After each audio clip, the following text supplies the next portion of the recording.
Everybody is here. You're supposed to be here. Okay. Good morning, everybody. Good morning. Thank you for coming through this terrible weather. ちょっとお久しぶり雨。お久しぶり雨。Today we will look at Chinese diplomacy, and since we are in a smaller group, I would like to keep the presentation part as small as possible, as little as possible, so that we have plenty of opportunity to discuss and exchange opinions. So I will just give a brief introduction, a brief explanation to set the stage about Chinese diplomacy, and more in specific, the Chinese grand strategy, which is basically like the bigger framework of what the diplomacy is all about, so why China is doing the things that they are doing. And I will show a small part of a video that features the Chinese ambassador to England, to give you an idea about what Chinese diplomacy is like. And after that I would like to engage in a discussion. So without further ado, let's get started. And I will give you a brief explanation what the Chinese diplomacy is all about, and then specifically what the Chinese diplomacy is all about from the eyes of the Chinese, so what they perceive as their grand strategy. After that we will have a brief look at how this grand strategy is perceived from the eyes of the USA. So first of all, what is a grand strategy? Now it's a little bit of a mouthful, but let's go through it step by step.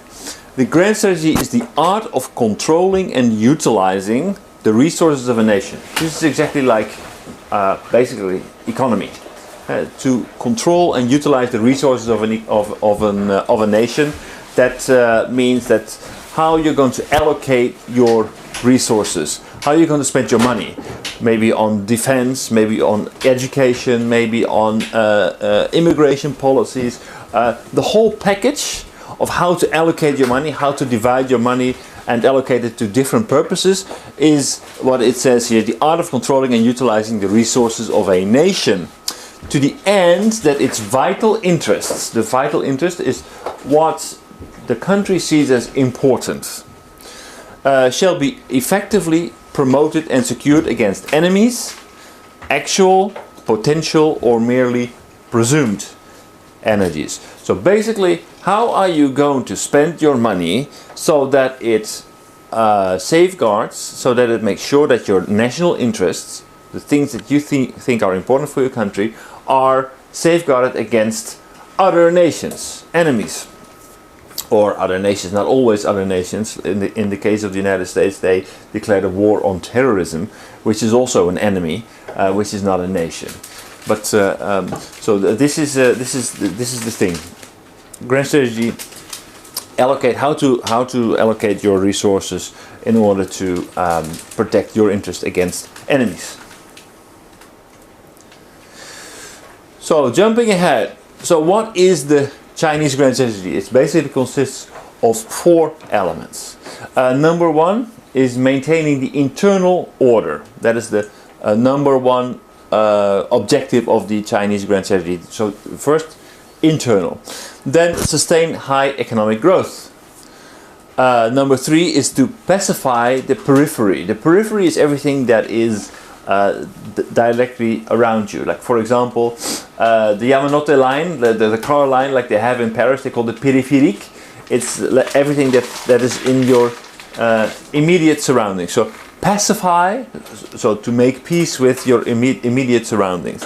And number 4 is to cement the international status.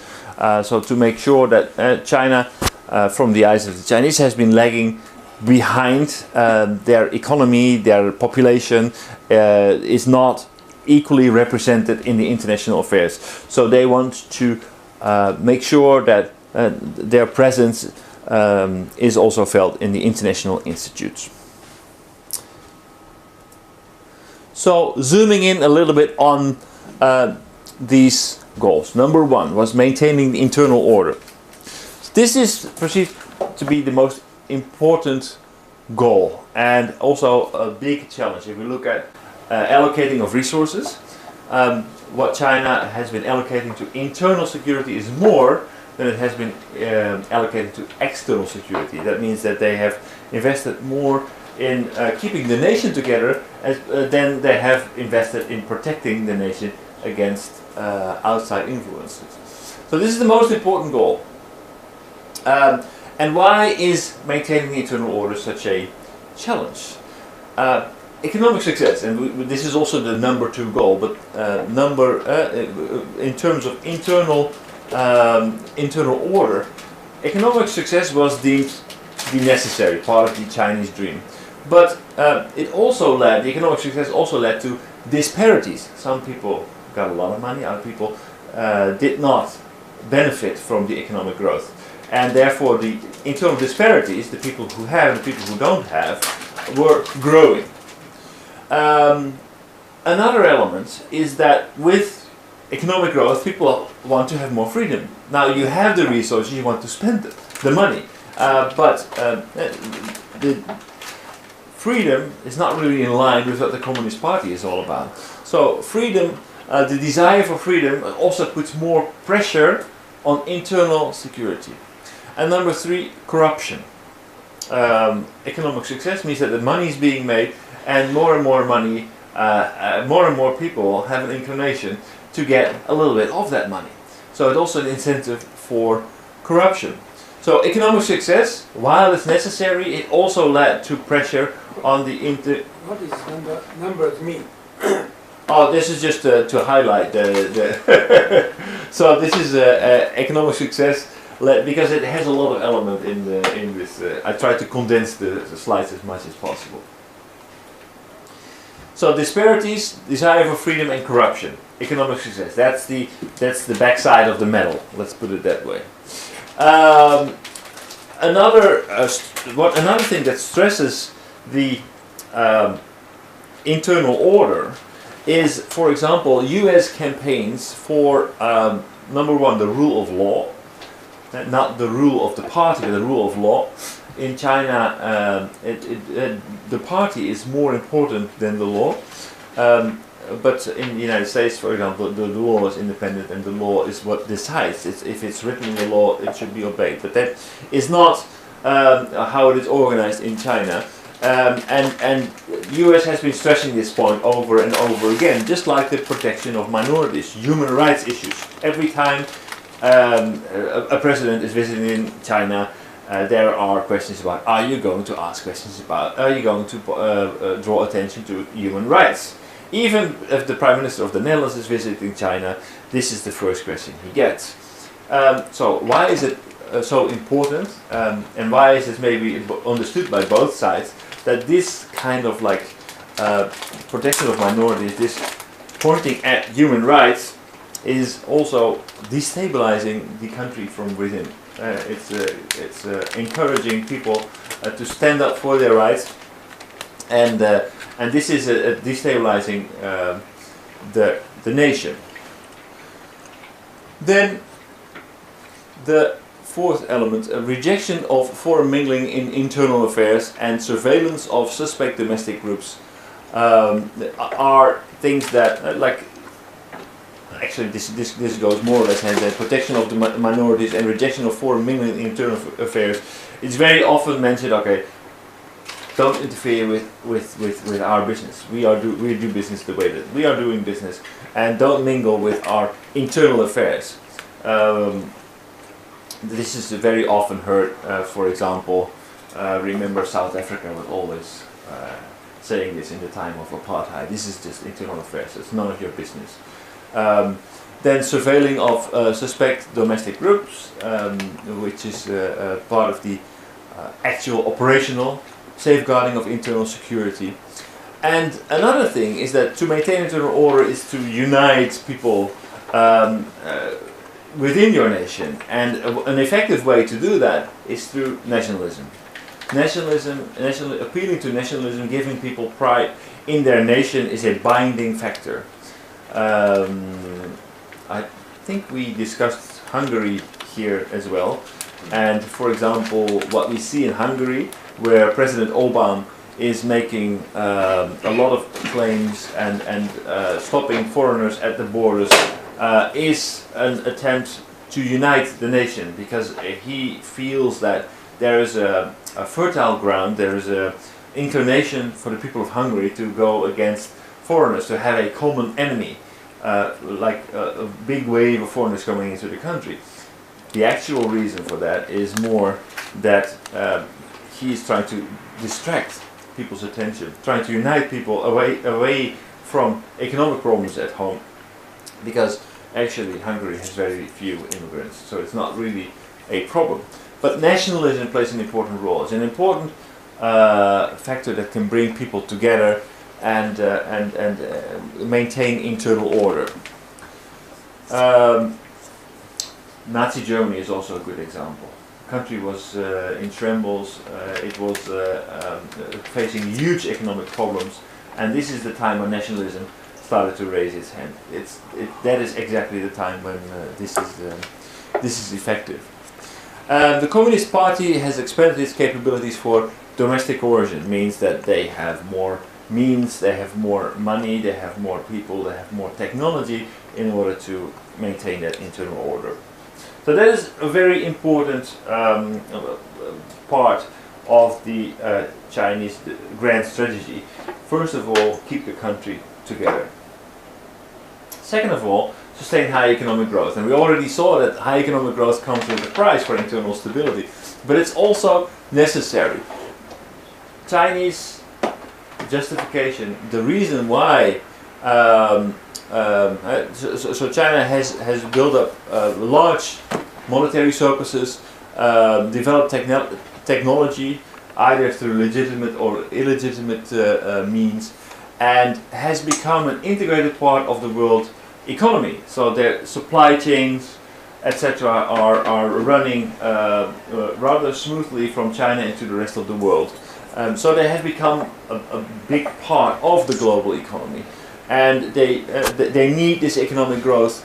And it's also important for the Communist Party, because basically, if we look at the China in Mao's time, there was a very strong ideology behind the government, but that ideology has more or less disappeared, and it now has become okay. Why do we need such strong control of of the government? Why is it necessary that we are limited in our powers? Well, the main reason is the economy. The Chinese Communist Party has identified itself as the reason behind the economic success of China, and so as long as the Communist Party is in control, in charge, the people will get wealthier. And so the Chinese dream, the Xi Jinping has been referring to the Chinese dream. This is part of building a stronger nation, building a more economically powerful nation. So if the Communist Party no longer is capable of letting the Chinese economy grow, there will be a lot of pressure on them, and it could eventually going to lead to an overturn of the people in power. So economic growth is very important to maintain stability. Then pacifying the periphery. Pacifying the periphery means that basically reduce anxieties about the rise of China. This is the third goal. And use the economic ties to reduce the anxieties about the rise of China. What does that mean? Basically allocating money, like for example allocating huge sums of money to Indonesia to help them develop their infrastructure, working together, using financial means, loans, etc. to Vietnam and other parts of Myanmar and other parts of Asia, in order to make sure that they do not pose a threat. They do not pose a threat to the external security of China. modernize the army capable of defeating local adversaries and deterring the United States. Basically, China wants to have an army that is capable of defeating anybody in the region, and more than that, because it's not only facing the nations around it, but since there are alliances between the United States and the countries in Asia, it is also necessary that the army is strong enough to make the United States think twice before they're going to engage in a military conflict, for example, between them and Taiwan or Japan or whoever. So they need to have a strong army to basically for deterrence, not for offensive but for defensive purposes. And this is Asian security to be managed by Asians alone. This is something that was an appeal by Xi Jinping last year, where he made an appeal, said, okay, why do we need the United States? Why is it necessary for the United States to hold our hand? Why is it necessary that they are mingling in our security situation? We can maintain our own security. So trying to drive a wedge between the alliances that the United States has built up with countries like, well, probably Japan is a little bit too hard, but for other nations who side with the United States, like South Korea, for example. So that is the third element. The fourth element was to cement their international status. What we can see a lot of examples of this. For example, we have the Asian Development Bank, and China has started the Asian Investment Bank. We have ASEAN, and China has started as one of the founding members of the BRICS nations, Brazil and India and other developing nations, South Africa. And China, they have started a similar initiative. There is the China-Africa and the China-Arab Cooperation Forum, which is basically a counterpart against the OECD. And China has been engaging in a lot of bilateral treaties, making direct treaties with nations as to counter the multilateral attempts that, for example, the United States has been engaging in. So China is more and more is very active in the international field, and since they feel that they are underrepresented in the current institutes, they are not trying to immediately trying to change these institutes, but just coming up with alternative institutes, alternative platforms in which they can exert their influence. So these bilateral agreements are undermines American interest and strategy of integration. But what's also important is that they are not out to look for a confrontation with the United States, and certainly not in the midterm. China is not in the position, especially military speaking, to pose a serious threat to the United States. So they do not really try to overthrow the United States. They merely try to protect their interest. So, maintain internal order, sustain high economic growth, pacify the periphery, and cement the international status. That is, in short, the Chinese goal.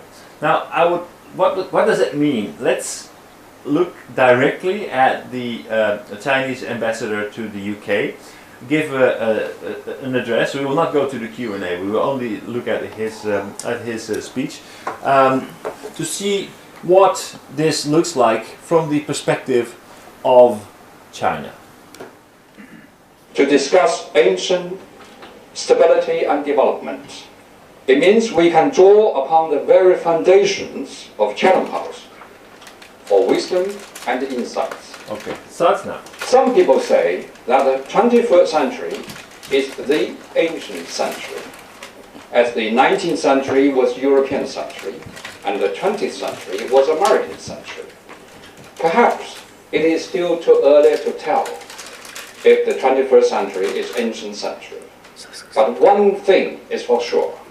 Asia is increasingly becoming one of the centers of international attention. In turn, there are three most frequently asked questions about Asia.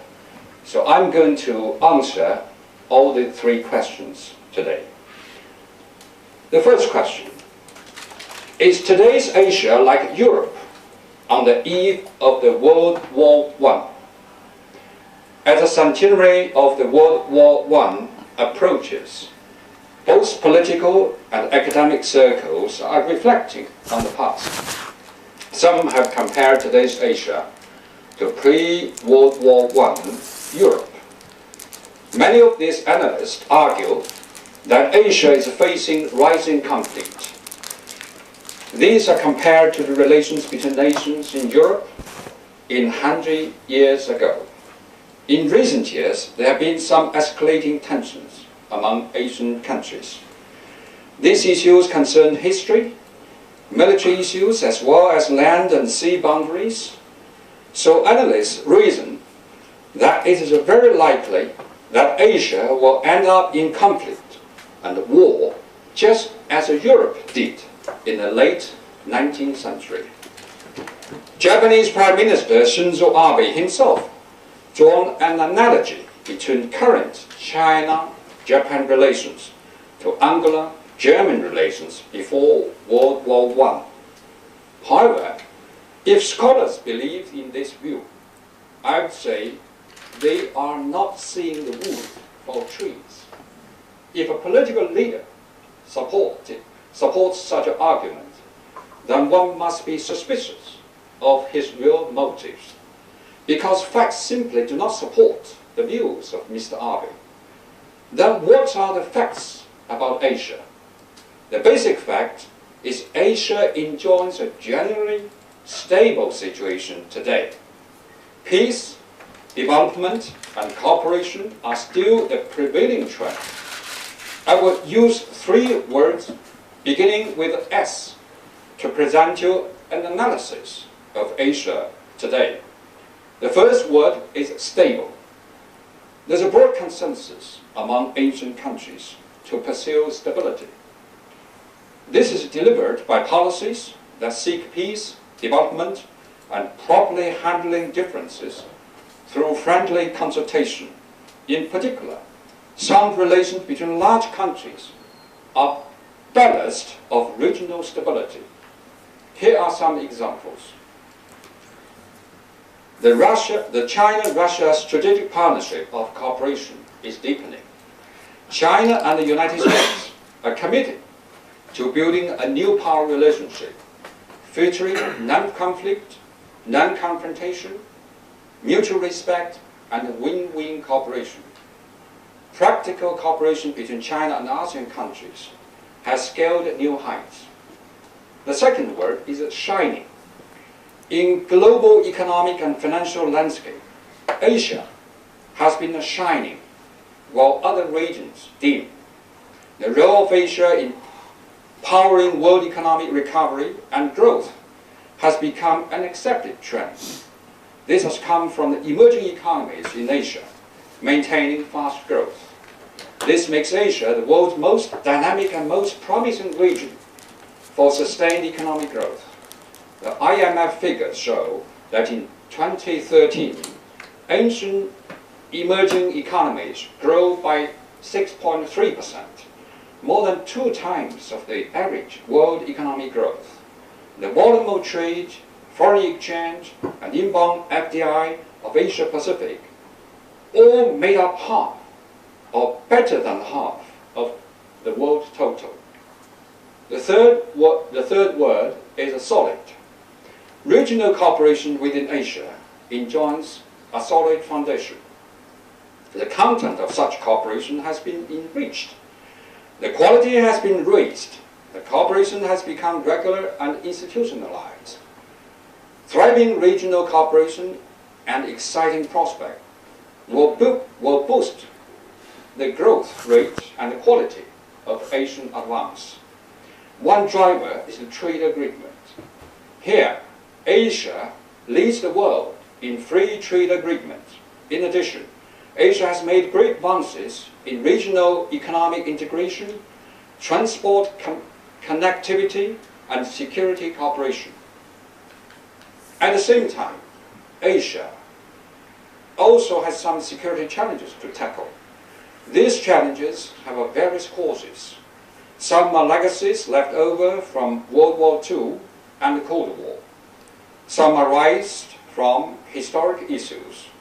Other challenges take the form of unconventional security challenges. Examples are natural disaster, transnational crime, cybersecurity, energy security, and food security. It is worth a special mention that some Japanese political leaders, especially Mr. Abe, have taken plenty steps to deny Japan's aggressive past. The evidence is denial of the outcome of the anti-fascist war, also challenges to the post-World War II international order based on United Nations Charter. These actions have caused tensions between Japan and its neighbors. The result threatens to become the biggest destabilizing factor in Asia.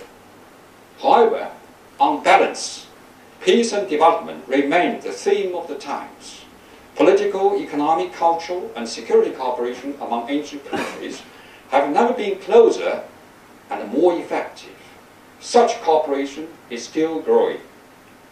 Certain countries' attempt to derail ancient stability has been condemned by Asian countries and the entire international community. Such attempts are doomed to failure. For these reasons, today's ancient situation is starkly different from the rivalry between nations in Europe before World War I. Now let me turn to the second question frequently asked about Asia today. That is, what are the changes in China's Asia and neighborhood foreign policy under new circumstances? Asia is China's neighborhood. It is critical to China's development and prosperity. China is deeply committed to friendly relations with its neighboring countries. China's foreign policy places top priority on neighboring countries. The more developed China becomes, the better China appreciates the value of a peaceful and stable neighborhood. Last October, China held a conference on neighborhood foreign policy. This was the first of its kind since the founding of the People's Republic.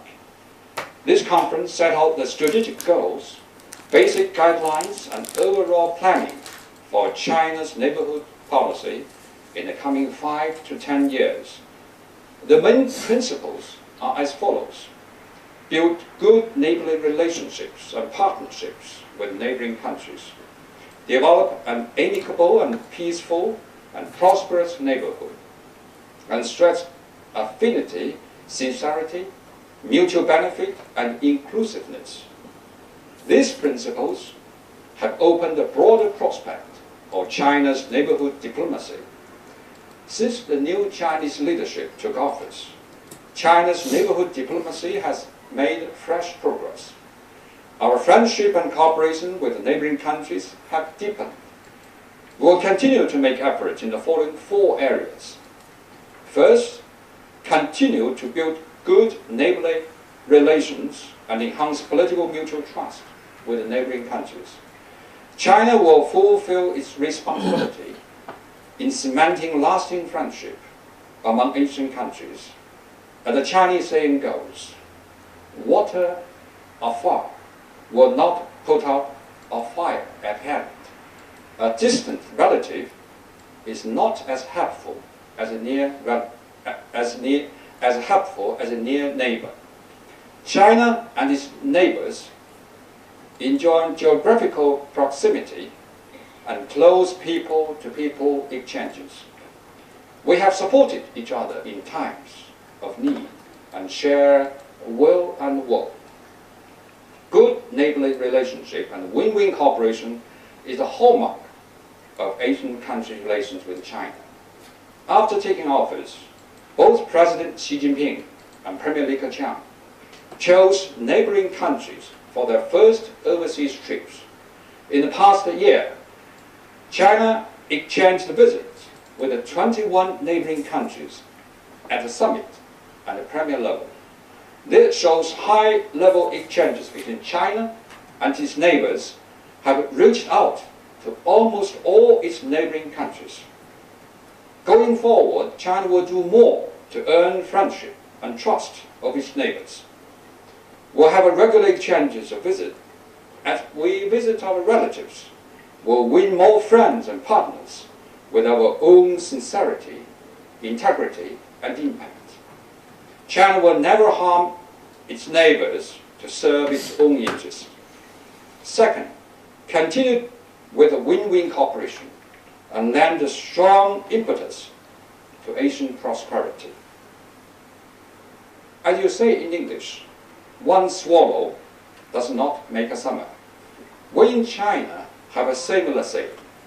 One flower does not make a spring. 100 flowers in blossom together show the full glory of the spring. China attaches great importance to strengthening economic links with other Asian countries. China has become the largest trading partner, biggest export market, and important investor for many Asian countries. China contributed more than 50% to Asian economic growth. Meanwhile, China's neighborhood has a clear advantage and great potential for growth. China has proposed a series of cooperation initiatives to boost development of the entire neighborhood. These include a Silk Road economic zone, a Silk Road using sea routes, a nation infrastructure investment bank, upgrading China-ASEAN free trade area, a Bangladesh-China-India-Myanmar economic corridor, and the China-Pakistan economic corridor. These initiatives fully demonstrate China's sincerity to create a mutual benefit for all neighboring countries. These initiatives have been warmly welcomed by neighboring countries. China will stick to the principle of righteousness and carry forward its tradition of sharing. We'll share opportunities and benefits with the neighboring countries through deepening practical cooperation. China will provide more support to its neighbors. China's interests and those of neighbors will be more closely interwoven. The aim is to achieve common development and the prosperity of China and its neighboring countries. This year, China will host the APEC Economic Leaders Meeting and related activities. We'll take this opportunity to outline the vision for Asia-Pacific long-term development. Third, continue to safeguard peace and stability. We'll deepen security cooperation with neighboring countries and contribute to solving hotspot issues in Asia. China will take up its responsibilities in maintaining regional peace. We have been advocates of openness and inclusiveness. We insist on the principle of seeking common ground while sharing differences. We have made tremendous efforts to advance regional cooperation arrangements, like 10+1, 10+3, East Asian Summit and Shanghai Cooperation Organization. These mechanisms have enhanced each other and are pivotal to maintaining regional peace and promoting regional development. China has taken active part in defusing the Korean nuclear crisis and Afghanistan issue. This year, China will host the 4th Foreign Ministers meeting of the Istanbul process on Afghanistan. We'll work to make this meeting successful and productive. The aim is to facilitate political reconciliation and economic reconstruction in Afghanistan. China is a champion of the new security concept that underlines mutual trust, mutual benefit, equality, and cooperation. China will host the summit of conference on interaction and confidence building measures in Asia this year. We'll take this opportunity to deepen security cooperation with the neighboring countries. Turning to the role of China with the United Nations, China is a permanent member of the UN Security Council. China will continue to play a constructive role. We'll project China's voice, put forward China's proposals, contribute China's thinking, and make new efforts to safeguard regional peace and security. Fourth, continue to build bridges of friendship by increasing people-to-people and cultural exchanges. We'll endeavor to create a model of cross-cultural dialogue in Asia. Friendship between people is the foundation of relations between countries. In turn, friendship between peoples hinge on their mutual understanding. The people of Asia have profound and proud civilizations. Over centuries, these different civilizations have enhanced each other and coexisted harmoniously in Asia. China will make great efforts in public diplomacy, non-governmental diplomacy, and people-to-people exchanges. We'll encourage more exchanges between youth, think tanks, parliaments, NGOs, and social organizations among Asian countries. The aim is to make more friends, sow the seed of kindness, build a family-like neighborhood. We'll align the Chinese dream with the people's aspiration for better life in neighboring countries and with the prospects of regional development. We want our neighbors to better appreciate that the interests of us all are closely interwoven, and all countries in the region are highly interdependent. Now I've reached the third question that's frequently asked about Asia. That is, how to maintain peace and stability in Asia. Asia is now the meeting place of interest of all kinds of stakeholders from across the world. Asia now holds sway in evolution of a global advance. A stable Asia means a peaceful world. A strong Asia means a prosperous world. In my observation, lasting peace and stability of Asia requires China's efforts. At the same time, it is essential that other countries in the region and powers outside the region work together towards the same goal.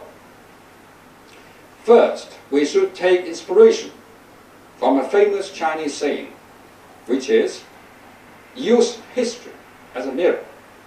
In this way, we can learn from the past and so travel forward with more clarity and certainty. Winston Churchill said, "Those who fail to learn from history are doomed to repeat it." The world needs to fully recognize ancient people's tremendous contribution to the victory of the World War II against fascism.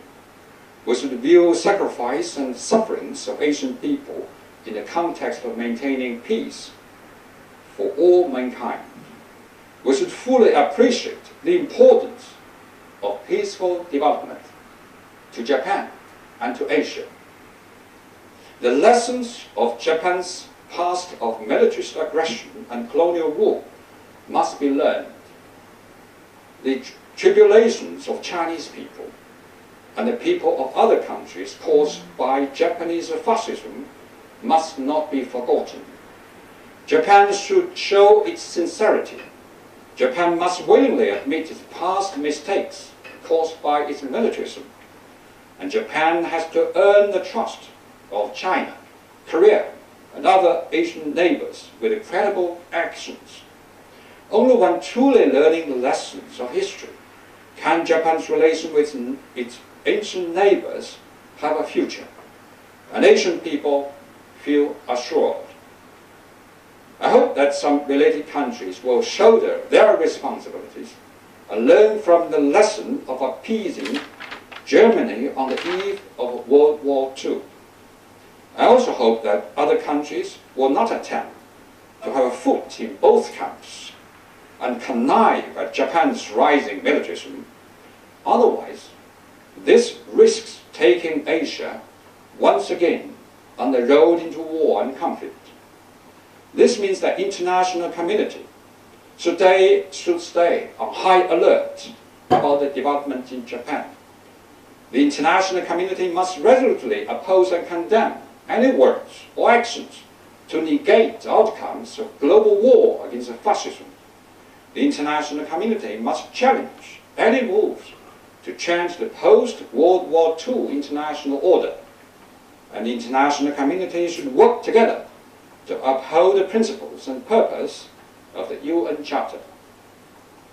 Only these principles can guarantee the stability of Asia and maintain the world peace. Let me now give you the second reason why the regions and the power outside Asia should work together towards the same goal. All should fully recognize that our interests are intertwined, and win-win cooperation will make us all winners. Asian countries are becoming increasingly interdependent. Our political and economic cooperation has a great potential. Deepen and mutual beneficial cooperation is the right choice for all Asian countries to achieve common development. We should bear in mind the fundamental and long-term interest of Asian countries.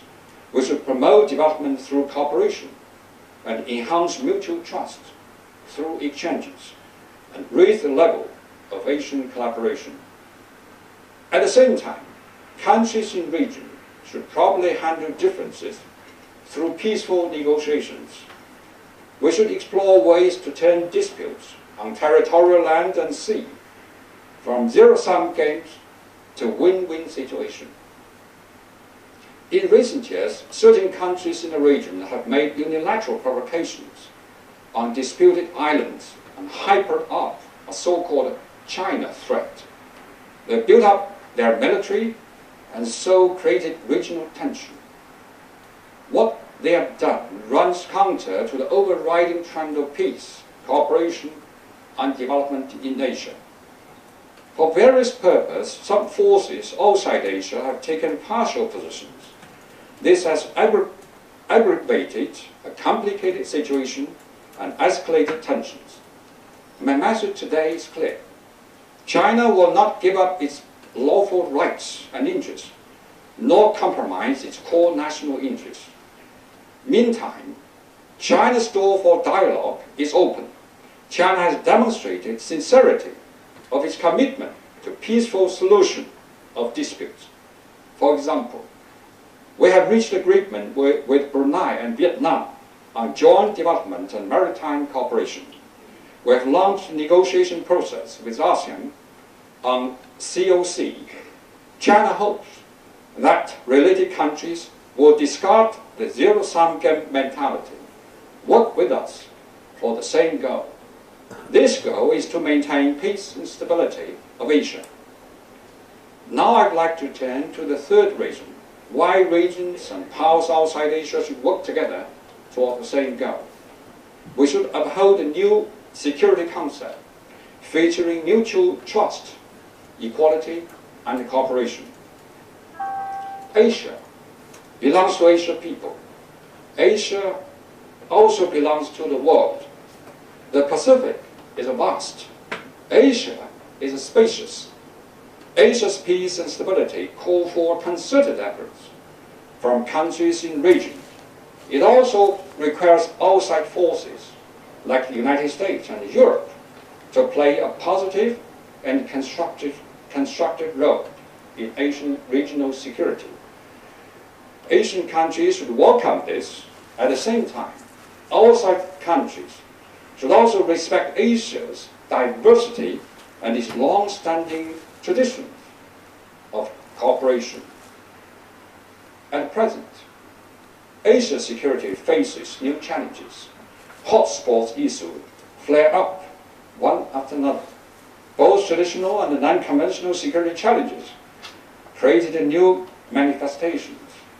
Without security and stability, there's no development to speak of. Countries inside and outside the region need to reject Cold War mentality strengthen strategic mutual trust. Also, these countries need to advance the concept of comprehensive security, common security, as well as cooperative security.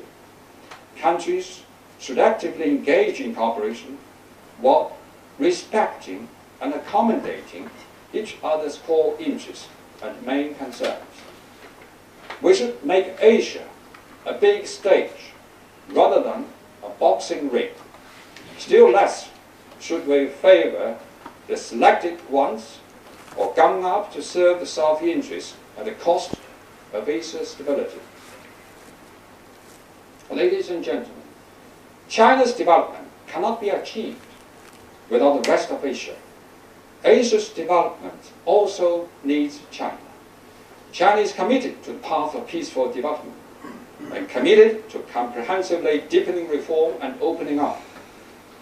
This will not only advance China's development, but also create new and important opportunities for Asian stability and prosperity. A strong China will bring a strong Asia. A more successful China will make Asia more successful. China is a member of a big Asian family.